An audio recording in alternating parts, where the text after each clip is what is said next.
So, welcome everyone for this session. My name is Annalise Speyer, and I will be the chair for this session. Again, this is a longer one, 60 minutes. We will have about 50 minutes of presentation and leave the last 10 minutes for questions and answers. Okay? You can put all the questions on the Q&A button on the platform or in the chat, and the presenters can read them. Today we have this interesting session named Effective Sync Extended Reality, a mixed reality simulation demonstration with digitized and holographic tools and intelligent avatars. Big name. So the presenters of the sessions are Barbara, founder and managing partner of LogosNet, with over 25 years experience in designing solutions for use in improving organizational behavior, job performance, collaboration, and digital mindset. And Fernando, founder and managing partner of LogosNet as well, pioneer in simulation, extended reality, and immersive learner, and also a consultant and speaker in various conferences. Welcome, guys, and may your session begin. Okay, thank you so much, Annelise. Here we are again, virtually this year. Unfortunately, we were not able to fly New York because of previous engagement in Spain for another only face-to-face in a physical setting event about simulation. We hope next year to be again all together in New York. I'm here with Barbara Bertagni. The both of us, we are from Italy, and we have used to commute a lot to the US because into the US we mainly develop extended reality solutions for different type of clients in order to answer different needs, from healthcare, mainly medical simulation, to STEM education, science, technology, engineering, and math, and management, organizational behavior. So today we are expected to go across different industries and to share something that is directly connected to our experience. Virtually with us, even if not virtually attending in real time with us, Roxanne Garner and Rebecca Minert, both the two, they are colleagues from the Harvard Center for Medical Simulation in Boston, Massachusetts. They are virtually with us because we will share recordings by Roxanne and Rebecca, and mainly because we are working together since 2017 in order to experiment and develop something that is pretty new. We are focusing about extended reality. Mainly, we are expected to share with you experiences from the so-called hybrid reality. Hybrid reality is part of extended reality. Is the part, someone could say, is mixed reality. Yes, it is. It's the part of the extended realm, of the extended reality world, that is mixing, merging, or matching both the virtual world and the real world. Mixing and matching or merging virtual and real, because hybrid reality is mainly using avatars or digital humans, using digitized objects like tools, medical tools, engines, or tools for managerial work, inside a hybrid setting with real human beings and with virtualized human beings or digital humans, with real objects and with virtual objects. All is sensorized, and that means that all the components within the hybrid reality setting are integrated, interrelated, able to understand and react, let's say, to what is happening in real time. This is something that usually is not so easy to find within head-mounted displays, so within the typical virtual reality, and is something that exceeds what you usually are expected to find into the augmented reality realm. Augmented reality is when you are overlaid or superimposed with virtual images, photos, videos, information about the real world, within the lenses of your HoloLens or Movirio or some other head-mounted displays that are available into the market.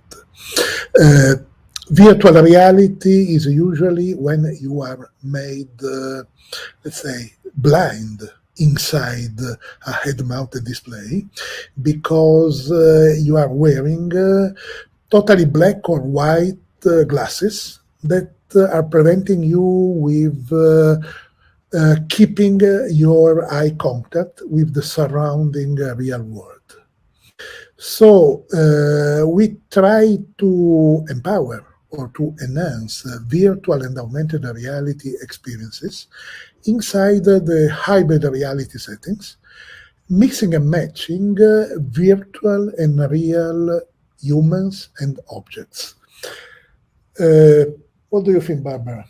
Yes, I would like to add, because one of our goals is working on soft skills, and it's so useful having people all together.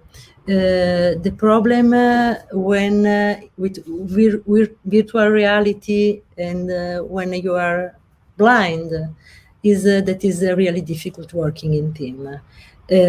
So we try to find a way to have people together with the adding value of the technologies, but also with the value of interacting with real people in real time, or real objects sometimes. Let's take a look.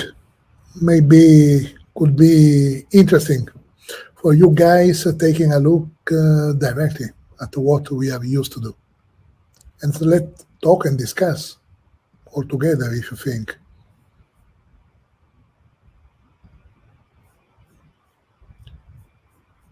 Let's start from the beginning.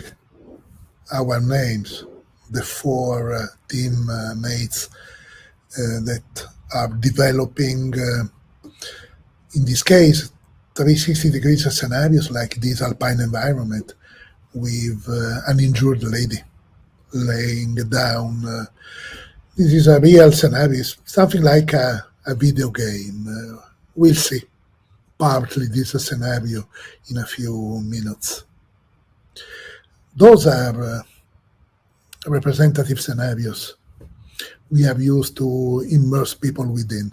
All those are from management education, organizational behavior mainly, leadership development, teamwork, team effectiveness, virtual teamwork. Well, the keywords we can say are about being immersed, but also about visualization. So visualize in also in real dimensions things, or visualize difficult or abstract concepts. So visualization, immersion, interaction, because we are working with new media in education based basically on electricity. So we strengthen electricity and electrical outputs, making visible, making immersive, and making interactive what we do. The learning setting within this hybrid reality solution or setting that is known as EREAL, Enhanced Reality Lab, is basically something that enables people to touch, interact, command vocally, obtain reaction both from the real and the virtual world in ways that usually are not available within a regular classroom setting. So what you are seeing on the screen are projected walls made interactive by sensors. People are immersed in scenarios, but can also touch the walls or command the walls touchless or vocally in order to open things, to make some changes in the scenarios. Other scenarios. This is a little bit hard sometimes or tough to look at because this is medical simulation. In this case, the patient is a false patient, or better, as in medical simulation we are used to say, is a standardized patient, an actor or a mannequin. And there are people from a control room behind a unidirectional mirror, in this case, that are assessing a team performance. Why projecting on the wall the assessment? To make all the teams aware of what's happening and what are the main points arising. Some other examples from the medical world is hybrid reality, because there are real things surrounded by virtual items or things or components that may be also realistic avatars, like the nurse performing at the very right and bottom side of our screen today. And allows people to perform or on a patient or on a machine, but at the same time there is a context around them, and they need to take care of the context that is interactive with them, like in real life. Like David Granick, our great David, the founder of the Learning Ideas Conference, he used to say, learning happens into a context. I'm sorry I'm not smart and prepared as David, but I learned a lot from David many times. And really, learning happens into context. This is one of the main reasons why we are working projecting walls, because onto walls a lot of things, actions, unforeseen events may happen. This is a track. In this case, is a STEM education track we designed on behalf of the George Washington University. The track, or better, the internal side of the track, in order to enable immersive and interactive experiences on the move. Because we have portable pop-ups, not only permanent classrooms. Having a track is really powerful. Think about reaching students within the schools, asking them to jump inside the track, to immerse and interact with digitized contents. I think we can stop sharing the screen and start sharing a couple of minute video summarizing what we are saying and sharing with you so far. So let me just open YouTube. I'm pasting a link to YouTube, and we are about to share a couple of minutes video. eReal is the merging of real and virtual worlds, an environment where physical and digital objects coexist and interact in real time. Advanced medical simulation reaches its best thanks to interactive 3D holographic visualization. eReal addresses both clinical and behavioral aspects of performance. Learners are asked to make critical decisions, complete physical exams, recognize a situation requiring rapid intervention, perform technical skills, communicate with a patient and the healthcare team, interpret test results, and manage unforeseen events taking into consideration critical contextual factors such as lack of time, scarcity of resources and tools, and previous impacting factors. eReal integrates a patient simulator within a multi-sensory scenario based on challenging case studies, developed visual storytelling techniques. Learners are completely immersed in a 3D scenario. They can interact by natural gestures without the constraint of wearing glasses, gloves, or headsets.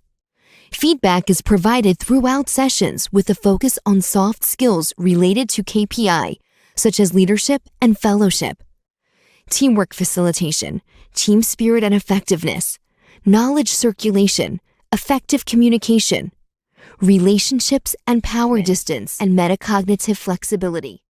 Get more from simulation. Discover a new way to reach professional excellence through enhanced reality experiences. Experiment with diverse environments and scenarios. Write on the walls, move and rotate images, and interact with avatars and with people from remote locations. Come explore an unlimited world.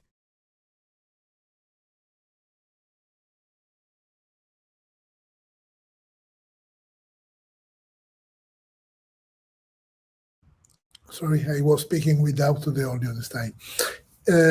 Interact with people from remote locations. This is the main challenge today. We are used to say metaverse. Metaverse is a number of things that are happening so far. It's not only Facebook going toward Meta as a group. It's not only Microsoft Mesh. It's not only all the attempts like Second Life. Metaverse is mainly within the educational domain, the need to interact within both a physical and a digital place, all together as a team. People remotely performing actions like if they were physically attending. Not 100%, 80%, 70%.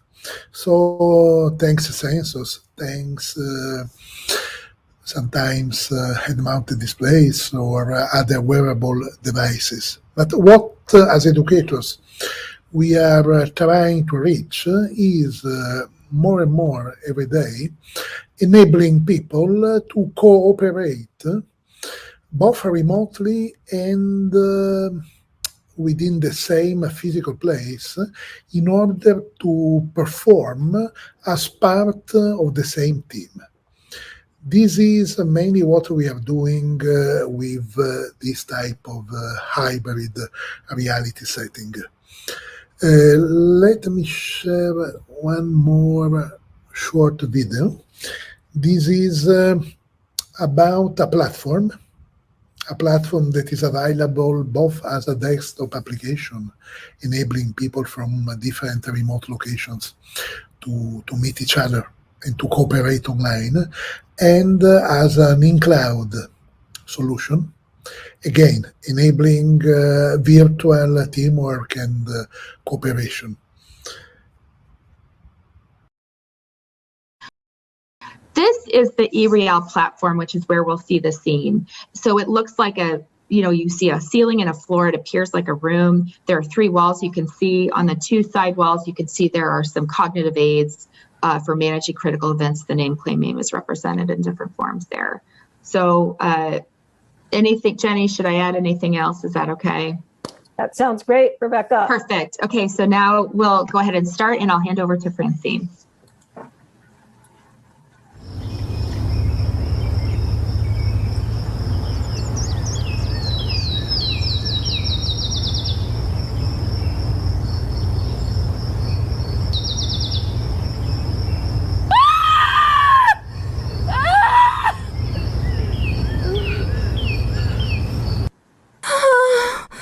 Am I going to be okay? Ah! Oh my God, I'm hurt. Please help me. Is there someone that can help me? Oh. Oh. Ah! Oh my God, I'm in pain. Help me, please. I think I'm bleeding from my forehead. My foot's killing me. Oh, hello, miss. We're a group of colleagues from the local hospital. We're going to help you. Please don't move. Just wait a little bit here. Okay. Okay, team. It's very hard to not move. I'm in pain. Yeah. Just stay there, and you'll be okay. Okay, Yes. team. I'm going to name the situation. We have an injured woman with a head wound, Yes. a sprained or fractured ankle, and we are in a remote area. Okay. So I'm going to claim I can take charge, but I'm going to need your help and ideas for best management here. Is that okay Perfect. with you guys? Sure, of Yes, course. sir. We'll help you. Let's go. Okay. What so do you want me to Nacho, do? So Nacho, Yes. can you contact the park ranger? Okay, I'm gonna chat and I'm gonna text the rescue team. Okay, Clément, can you attend to the patient? Yes, I'm going to take care of her. And Christian, what's your idea on what to do next? Well, I think we have to be very careful. Take her out of here. It's dangerous, and we need to bring her to a hospital. So what I could do is create something to carry her away. What do you think? Okay, that's a good idea. So the aim here is really to move her out of the trail safely and meet the park rangers on the way. Does anyone have any other ideas, or am I forgetting something? That's fine. I'm calling to the rescue team. I'll let you know what happens, okay? Okay.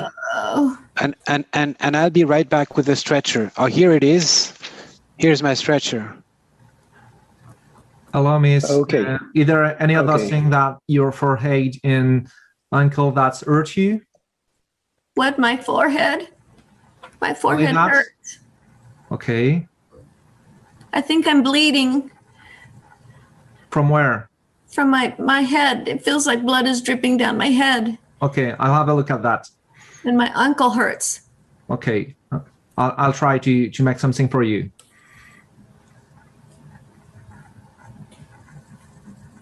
Oh, am I going to be Okay. okay? Yeah, you're going to be okay. Have you any medical or health So history? I got a message from the park ranger. They can be here in 2 hours. What do you think we should do? Okay, so I think at this point we're going to have to. I think that we're going to have to change our aim here, and maybe we're going to need to be to make a stretcher and to start, to be Right. able to carry her down. But first, I think we have Yeah. to immobilize the leg. What do you guys think? I think so. Yeah, I think it's a good Agreed. plan. Well, we'll need Right, to play everybody. around. This simulation is over. Thank you so much, team, for demonstrating this name, claim, aim. And participants, thank you so much for standing by. In our non-virtual world, we look forward to doing this workshop with you and having you take care of this patient. But in our virtual world, we chose to do this as a demonstration. So what I'd like to do now, participants from all over the world, if you would so kindly join me for a moment, maybe 2 minutes of discussion.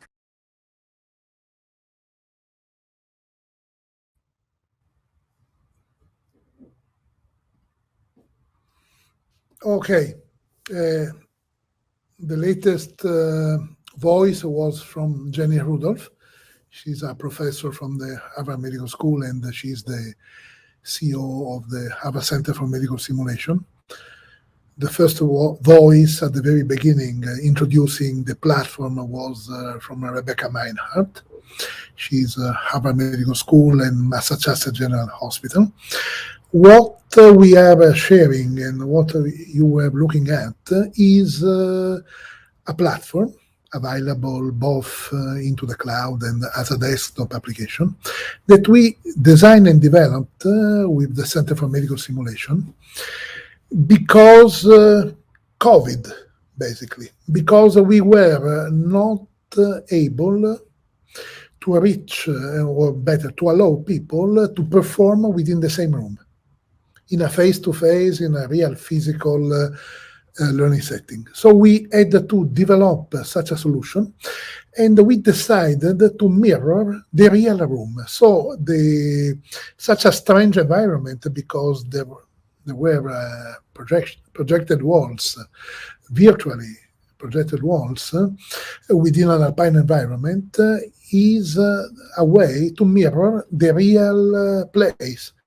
Today, we are again working both into the physical place and online, and it's something very useful from an educational perspective, being able to mirror a real place, sometimes to experiment both the two settings, online and physical presence.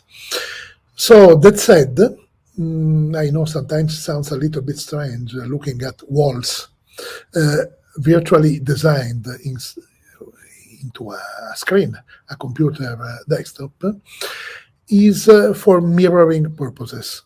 Side walls, cognitive aids. First of all, a very important cognitive aid, a mnemonic and a checklist named, called Name, Claim, Aim, was originally designed in Boston in order to collapse within 3 keywords, name, claim, aim, something that is very useful for an interprofessional team that has to manage a crisis. In this case, we are within the healthcare simulation, within an alpine environment, facing an injured lady. And the team is virtually learning how to be compliant with a mnemonic and a checklist that is known as name, claim, aim. There are some technicalities that we can skip today because today we are not going or deeping dive into a medical simulation setting. But what really matters to us is that in this case, you were looking at an avatar inside a virtual room. That was the intermediate development stage of this platform. We were already able to have an avatar to talk to interact with. We began a year before without an avatar. We were only able to allow people to draw, to sketch, to write something inside such a room without being able to interact with an avatar. Now we have something different, because now we have a 360-degree environment, a truly alpine environment, with an avatar we are able to talk with. Just to share some more examples about what looks like talking to an avatar. Let me share.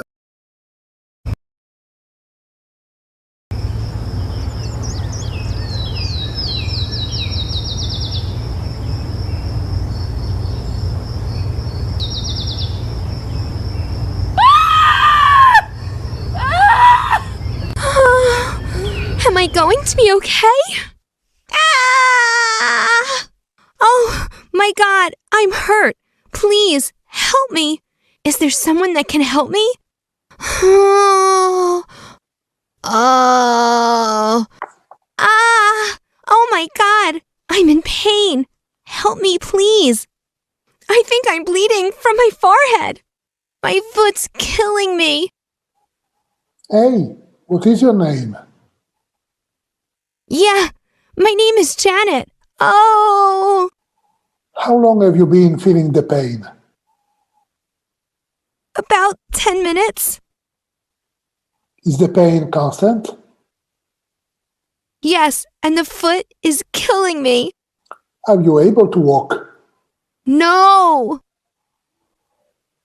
Oh, today we are at season and we are experiencing some troubles with evacuating you. How we can do? I'm in severe pain. I'm very worried because I do not know how to get out of here. There's nowhere to land a helicopter and no signal on my cell phone. Ah! Let me ask you something for our colleagues at Sesam here today. What is your job? I am a digital human performing as a standardized patient. During the scene, I just played the role of an injured lady, but not now.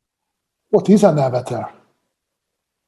People usually say that I'm an avatar or a digital human, perhaps a twin. I do not have a better answer. What I know is that I'm helping with digital simulation.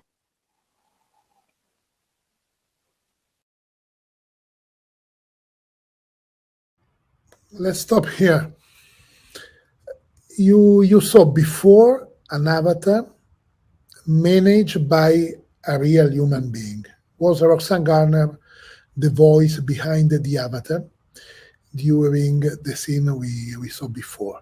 Now, same avatar talking by herself as an actress, and all the performance is automated because in this last case, the avatar is performing basically as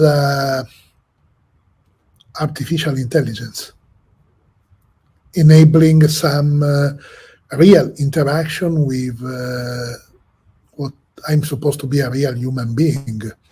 So it's something that is our near future.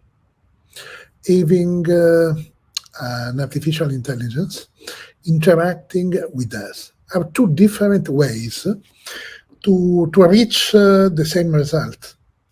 The result is, from a cognitive perspective, having people dealing with and being compliant with a checklist and mnemonics.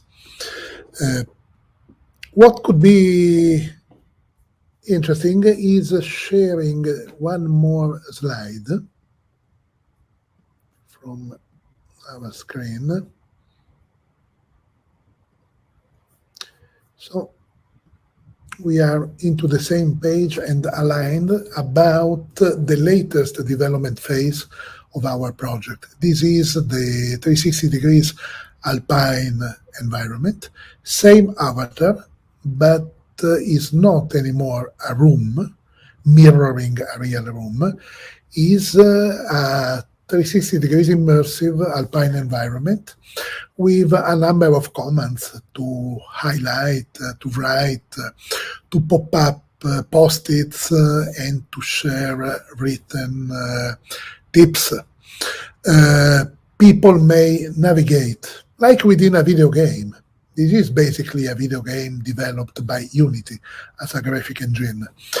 But what really matters, in our opinion, is how to design and develop from an instructional design perspective such an environment.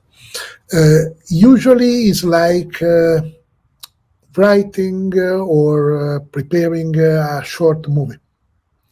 We have to think about a scenario. We have, let's say, to think about a poetics for the avatars, because we have to animate characters. We have to make those characters realistic enough and intriguing enough to enable a real human interaction with real human beings that may be online or within a physical, immersive and interactive real place, because the same avatar may perform as a desktop solution or as a classroom solution, because these type of avatars are human size, and you can talk to them, interact to them, mirror some gesture with them, not only to them, within the real world.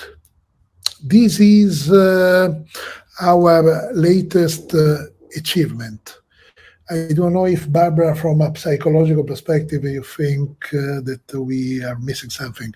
And we Maybe could be useful thinking what is the starting point when we design a scenario. The starting point is the learning objective that makes possible define what do we have to put really on the scene, in the space, but also which kind of the character we need for the virtual human, if we need to stress communication skill, if we need to stress the crisis resource management or both the two. So different scenarios with different aspects that allows really to recreate a situation with, let's say, the real life complexity.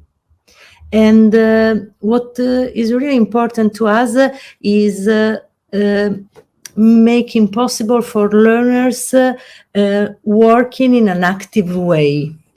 So discovering details in the scenario, going around the room, going around the scenario and discovering that there is a tool available or discovering that starting the conversation in a certain way block the possibility to perform the action in the best way.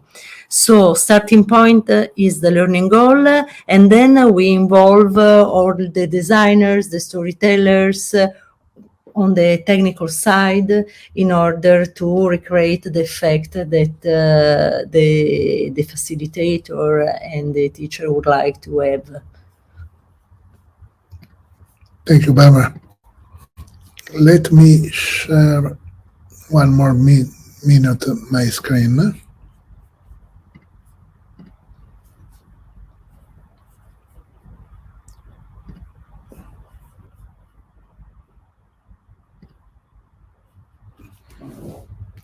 Not to read all the slide, but to share the starting point and where we are today.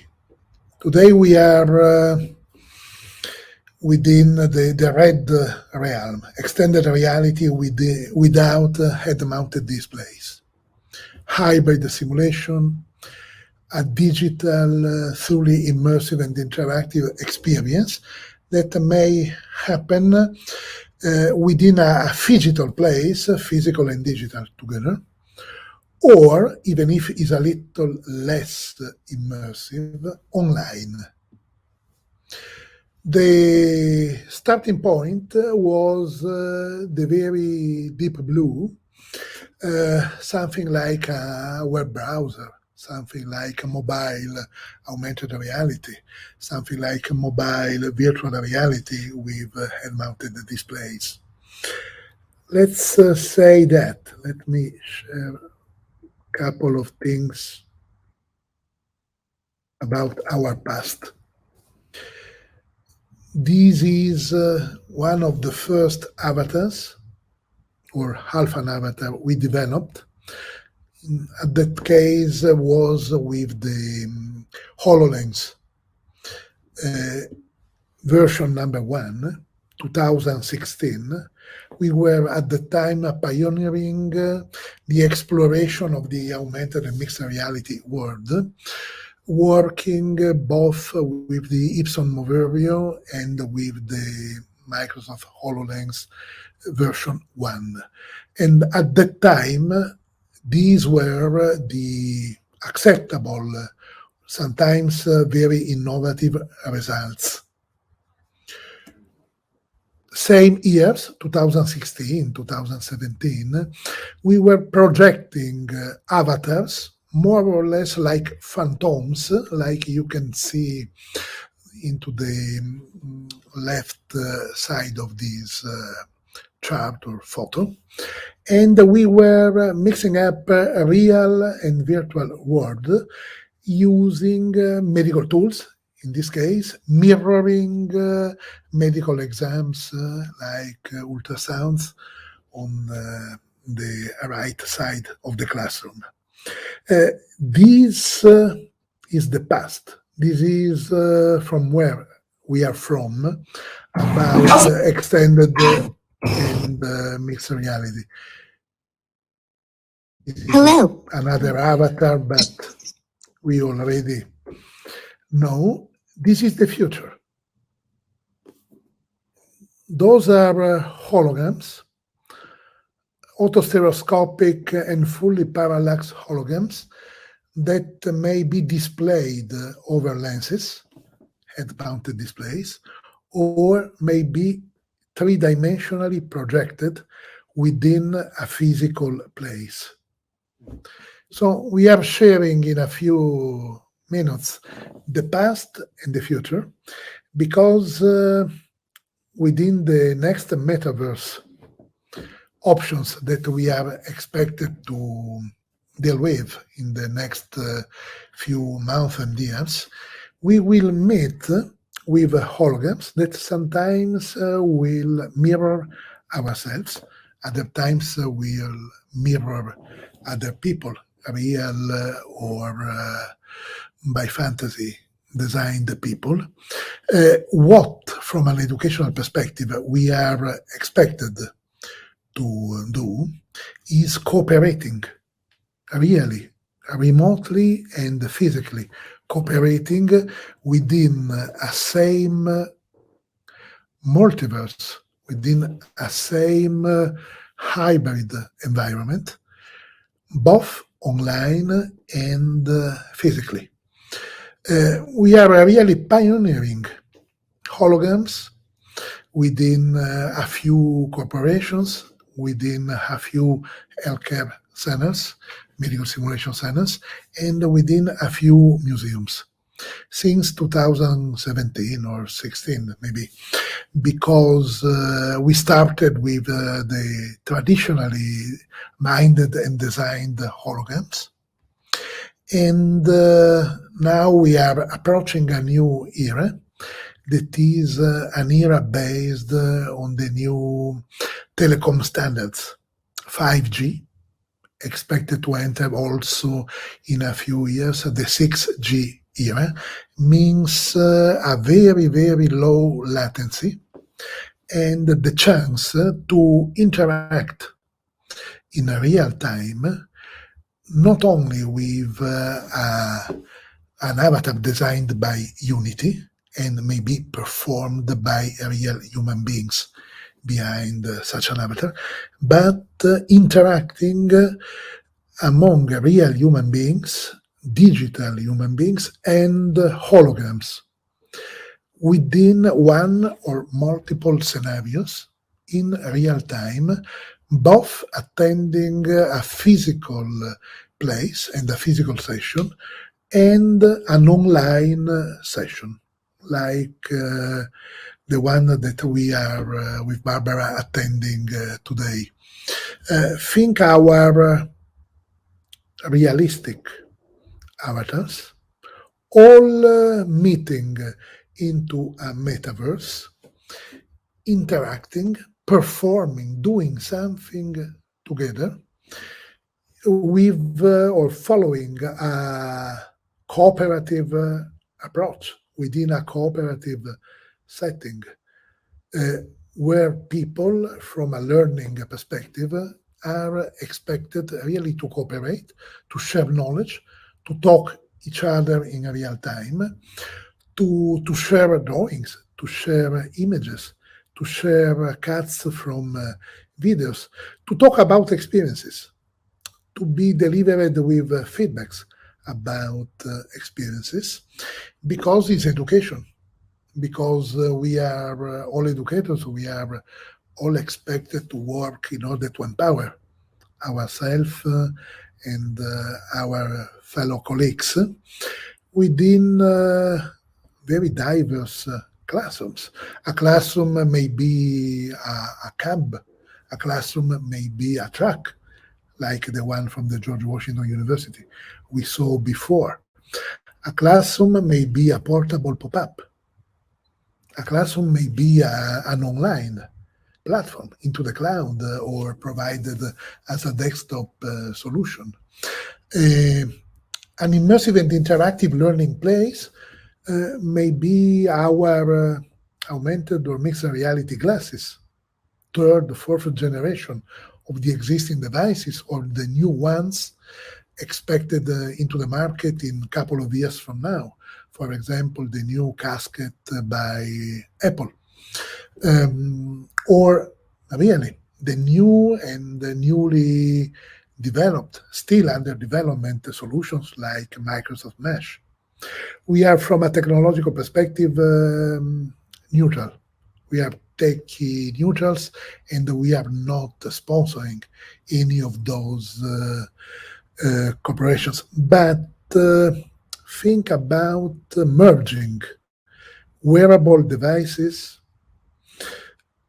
Think about looking at what is happening by our own eyes or by glasses, augmented, virtual, mixed reality glasses. This is what we are expected to do and perform in the years to come, starting from now, basically. So endless possibilities. We don't. We need to have in mind always that we have to use technologies that makes people and learners feel comfortable. From a psychological point of view, the risk of this kind of technologies is that sometimes we look for a wow effect, and when we use the technology, if we don't have learners living a safe and comfortable space, we don't give them the possibility really to improve competencies. So what we try to do is choosing and developing technologies that makes people feel nice, comfortable, that allow people to interact spontaneously. Otherwise, the risk of these technologies is to become an obstacle on learning. And this is not what we aim. We are educators, first of all. We work with ICT engineers, multimedia graphic designers, actors and actresses. But basically, we are educators aimed at designing scenarios, immersive and interactive scenarios based on visualization, made by both virtual and real learning objects, and digitized humans as well as real humans, like experts, learning facilitators, actors performing as standardized characters inside multiple scenarios. We hope have to be able to share something about what we are trying to achieve, and for sure what we are doing in between mainly Italy and the US. Please let us know if there is something that you would love to explore more in the minutes that are left. Please let us know if you have questions, question marks, remarks. Any type of remarks is welcome.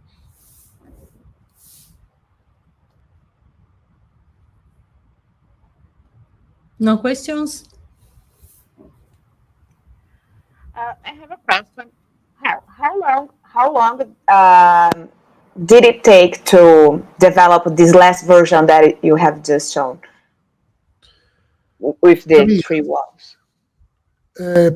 3 years, approximately 3 years. It took 3 years. Together with the new avatar in the center as well?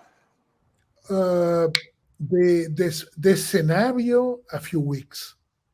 The solution with the avatars enhanced by artificial intelligence, a little bit less than 3 years. Designing those type of scenarios may take 1 day, 2 days, 1 week, 2 weeks, 2, 3 months. It depends on the complexity. Think about a movie. If you have to design a fully interactive and immersive experience, maybe 30, 40 minutes experience, interacting with several virtual characters as well as with real human beings, maybe it takes 2, 3 months. If you are only in need to interact with one or a couple of avatars in an easy scenario like the alpine environment we were sharing before, a few days, a few working days, 2, 3, 4. It depends on the dialogues. It depends if we start from something existing, means doubling existing dialogues, or if we have to figure out all the dialogues. Like if you were really in need to start from the scratch in order to design and develop a short video or a short movie. So it depends. So the questions you made on the video where you were asking to the avatar and short answer about artificial intelligence, I mean, you have prepared those questions and you designed all the answers, or I can ask anything for her and she will answer me back? Both the solutions. If you are interacting with an avatar managed by a real human being, you can ask really all, and you will be provided not only with spoken answers, but with different emotions, looking at the face and sometimes at the body of the avatars. If you need a low-cost solution, quick and easy, means based on artificial intelligence, in that case, you have to agree before, not necessarily on the specific questions, but for sure on specific keywords, because the avatar is able to understand not really the spoken question or the spoken phrases, but the main keyword that he or she or it is programmed to understand. So what we usually are in need to do is differentiating the keywords phrase by phrase and thinking about several different options or optional answers the avatar has to provide facing specific keywords. It's like talking to Alexa or talking to Siri. The difference is that each avatar has his own character. So it's like a character in a movie. You build a story, you build a way of handling relationship, and so usually our avatars are able to answer to a lot of different questions related to the dynamic you are playing, but also to their personal life, because they are really virtual humans. Otherwise, it's difficult dealing with them. So they need to have a story, they need to have really a character. It's something like a theater, let's say, a real time or real world theater. For example, we have an insurance in Europe, in Western Europe, that asked us to design avatars in order to enter realistic office and workplaces, and to allow real people, employees from this insurance, to talk to and to interact with the avatars. Let's say, swinging in between the professional life and the real personal life, in order to familiarize a little bit more with the avatars, like if they were real colleagues from the real world. Is a way to perform some induction for people newly hired within a corporation, a company in general, and to have people performing practical activities and learning by doing, with a strong component based on dialogues, interaction, dialogical interaction, let's say. So basically, there are a number of options available with different pricing forks or scales, different times needed before being able to provide a realistic solution. Really great. Thank you for the presentation. It was really great. And we are 1 minute about to finish. If you want to give a final message for us, it would be great. Go, Barbara. Go. So for the future, we are working focalized on immersion and the virtual humans. These are the big goals we have. Virtual humans that arrive still being like really holograms that can share the space, virtual and real with us. This is our goal, and we will see next year all the news we will be able to present to you. For sure, within a real hybrid environment. Thank you very much for your attention. All the best, guys. Thank you so much for attending. Thank you, everyone. Bye. Bye-bye. Bye-bye.